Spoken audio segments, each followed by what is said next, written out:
व्यक्ति एक ही भगवान की पूजा करते हैं और एक ही मंत्र का जाप करते हैं, पर फिर भी दोनों के पास जो शक्ति होती है वो अलग अलग होती है।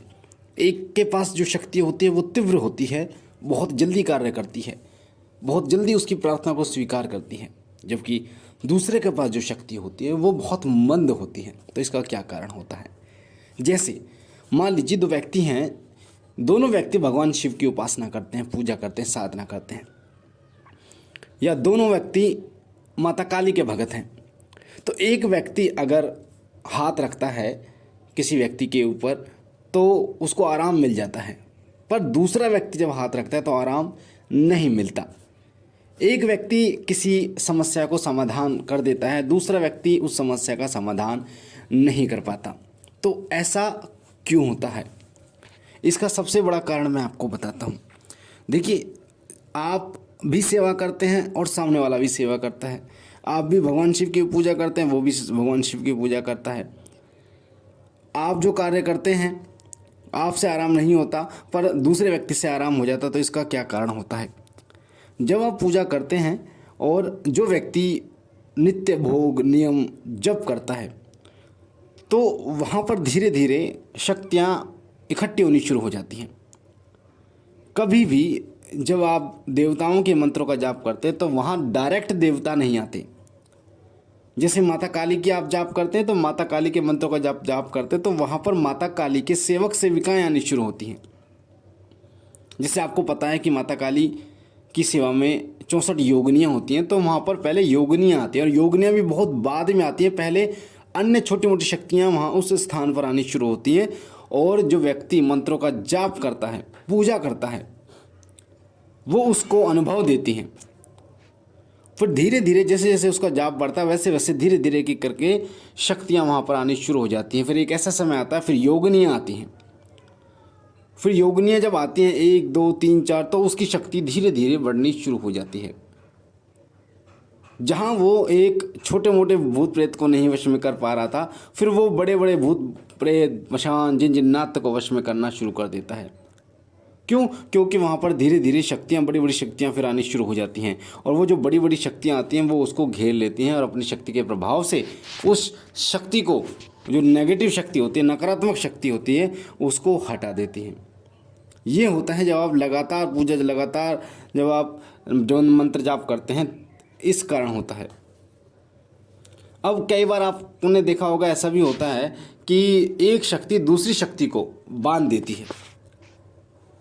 जैसे बालाजी दरबार में आप जाते हैं तो बालाजी दरबार में बहुत से लोग खेलते हैं, यानी उनके शरीर पर शक्तियाँ आती हैं। तो बालाजी की शक्ति भूत प्रेत आदि को तो बांध ही देती है। साथ में अगर कोई ऐसी शक्ति है जैसे तामसिक शक्तियाँ जो कि भगत लोग बुरे में चलाते हैं, जैसे माता मंदारण को बुरे में चला देते हैं, माता खाको को चला देते हैं, माता मरगट काली को चला देते हैं, माता मसानी को चला देते हैं। ये भोग प्रसाद दे के, भेंट दे के चला देते हैं और बुरे पर भेज देते हैं, यानी किसी के व्यक्ति के घर का सर्वनाश करने के लिए भेज देते हैं। तो वहाँ पर बालाजी की शक्ति माता काली की शक्ति को भी बांध देती है, माता मदानन, माता मसानी की शक्ति को भी बांध देती है, उनको भी बांध देती है। अब एक शक्ति दूसरी शक्ति को कैसे बांध रही है, वो भी देवता। सबसे पहली बात, जब इन माताओं को बुरे में भेजा जाता तो ये रोग रूप में कार्य करती है, देव रूप में कार्य नहीं करती, ये रोग रूप में कार्य करती है। यानी रोग का मतलब रोग देती है, परेशान करती हैं, दिक्कतें बढ़ाती हैं। पहली बात तो ये। दूसरी बात ये, जो भी शक्ति रोग में आती है तो वो नेगेटिव रूप में आती है, और जो सकारात्मक शक्ति होती है उसका फर्ज होता है कि उस नेगेटिव शक्ति को बांधे। बालाजी के दरबार में बालाजी की पूर्ण शक्ति होती है। उस बालाजी के सेवक होते हैं, बालाजी के साथ करने वाले देवता होते हैं, जैसे भैरव बाबा, माता काली होती हैं, प्रेतराज सरकार होते हैं, समाधि वाले बाबा होते हैं, और भी बहुत सारी शक्तियाँ होती हैं जो वहाँ कार्य करती हैं। और जो भगत, क्योंकि उस भगत ने जो साधना की होगी उस देवी की जिसको भेजा है, उसके अंदर इतनी ऊर्जा नहीं है जितनी ऊर्जा बालाजी के दरबार में है। तो जब उसको वो भेजता है तो बालाजी, क्योंकि वहाँ पर ऑलरेडी इतनी शक्तियाँ, उतनी ऊर्जा उत्पन्न होती है, तो वो सब उसको बांध देते हैं। और इसीलिए क्योंकि भगवान हनुमान जी माताओं का सम्मान करते हैं, पर अगर वो रोग रूप में होती हैं तो उनको बांध देते हैं और हटा देते हैं। अब अगर बालाजी की बात ना करें, बात करें चौकियों की।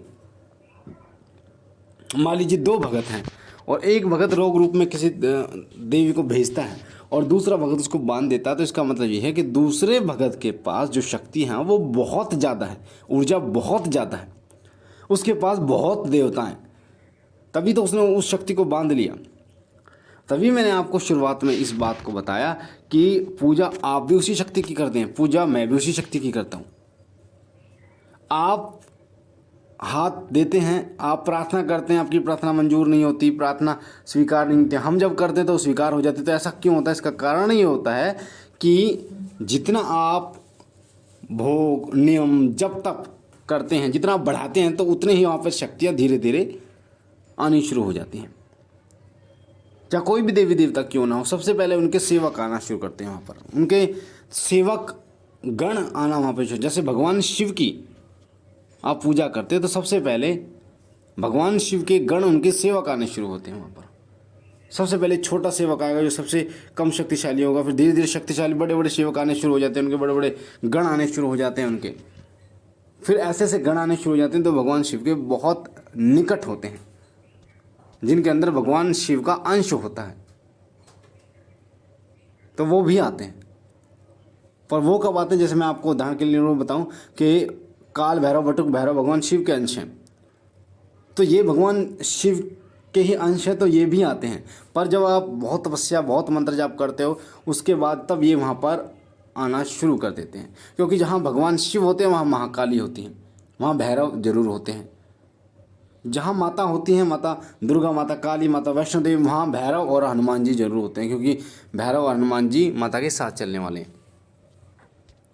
कई ऐसी शक्तियाँ होती हैं जो अकेली नहीं चलती, उनके साथ कई शक्तियाँ चलती हैं, तो वो शक्तियाँ वहाँ पर विराजमान होती हैं। आपको बता दूँ कि जो लोग चौकियाँ लगाते हैं वहाँ पर माता काली बहुत ही कम आती हैं, हर किसी को नहीं आती। वहाँ पर योगिनियाँ कार्य करती हैं वहाँ पर, क्योंकि जब माता काली ने योगिनियों को उत्पन्न किया था तो योगिनियाँ भी माता काली की तरह जीभ लपलपाती हुई रक्त बीज का रक्त पी रही थी, जिस तरीके से माता काली पी रही थी। तो उसी प्रकार से वो जब वो आती है तो वो इसी प्रकार से आती है जिस प्रकार से माता काली आती हैं, जीभ निकाल के।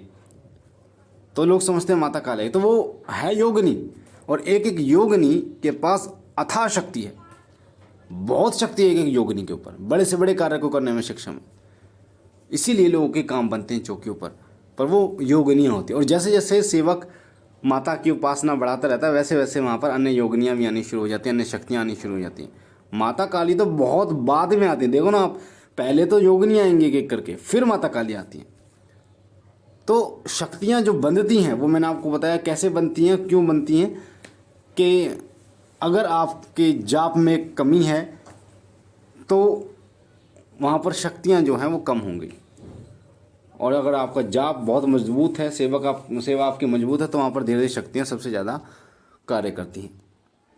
तो मुझे आशा है ये जानकारी आपको पसंद आई होगी। अगर आप पहली बार चैनल पे हैं तो वीडियो को लाइक शेयर जरूर करना। साथ ही पहली बार अगर चैनल पे हैं तो शिव कृपा परिवार से जुड़ने के लिए चैनल को सब्सक्राइब कर बेल आइकन को दबाना, घंटे के निशान को, ताकि जो जानकारी हम डालें सबसे पहले आपको प्राप्त हो। मैं बाबा भोलेनाथ से विनती करता हूँ कि बाबा भोलेनाथ आप पर कृपा करें, आपके घर पर कृपा करें, सदैव आपकी झोली भरते रहे।